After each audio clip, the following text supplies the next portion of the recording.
আল্লাহ তাআলা সতর্কবাণী পেশ করেছেন। তিনি বলেছেন, আল হাজ্জু আশহুরুম মা'লুমাত, হজ কয়েক মাস নিয়ে জড়িত। কয়েক মাস মিলে হজের সময়সীমা।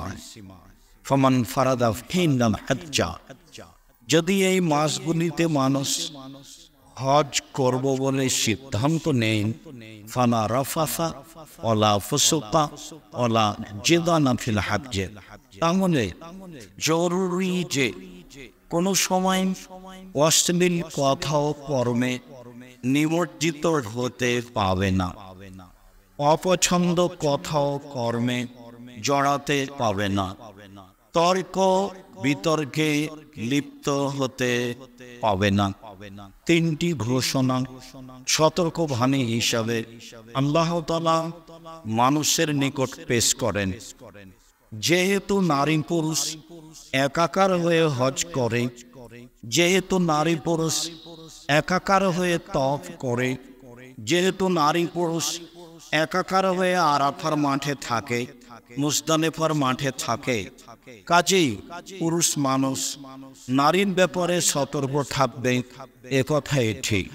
তাই আল্লাহ তাআলা বলেন, অশ্লীল কথা ও কর্ম থেকে বিরত থাকতে হবে। এক, অপছন্দ কথা ও কর্ম থেকে বিরত থাকতে হবে। যারা হজ সফরের নিয়ে যায়, তাদের অর্থ উপার্জনের উদ্দেশ্য থাকে, তখন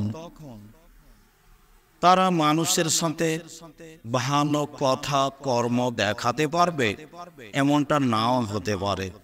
ওই সময়ে অপছন্দ কথা ও কর্মে লিপ্ত হওয়া যাবে না।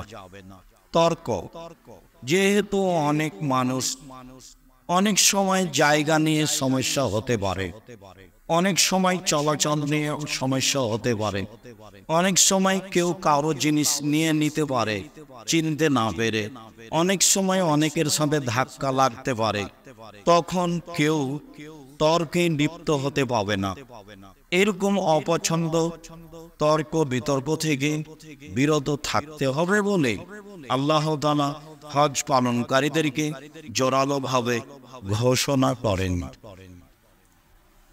এ ব্যাপারে রাসূল সাল্লাল্লাহু আলাইহি সাল্লাম বলেন, আব্দুল্লাহ ইবনে উমর বলেন, বুনিয়াল ইসলাম আলা খামস, ইসলামের ভিত্তি হচ্ছে পাঁচটি। তার একটি হচ্ছে শাহাদাতে আল্লা ইলাহা ইল্লাল্লাহ ওয়া আন্না মুহাম্মাদুর রাসূলুল্লাহ। এক, এই বলে সাক্ষ্য দেওয়া যে আল্লাহ ছাড়া কোনো মাবুদ নেই, এই বলে সাক্ষ্য দেওয়া যে মুহাম্মদ আল্লাহর রাসূল। দুই, ওয়া ইকামিস সালাহ, সালাত আদায় করা। তিন, ওয়া ইতাইজ যাকাত, যাকাত প্রদান করা। চার, অসমে রমজান, রমজান মাসের সিয়াম পালন করা। পাঁচ, আল হজ্জ মান ইসতাতা ইলাইহি সাবিলা, অর্থ থাকলে, ব্যবস্থা থাকলে হজ পালন করা। টাকা আছে, ব্যবস্থা নেই, যাওয়ার মতো পথঘাট নেই, তখন হজ ফরজ হয়নি। টাকা আছে, যাওয়ার ব্যবস্থা আছে, নারীদের জন্য মাহরাম আছে, তখন হজ ফরজ হয়েছে, যা রাসূল সাল্লাল্লাহু আলাইহি সাল্লাম বলেন।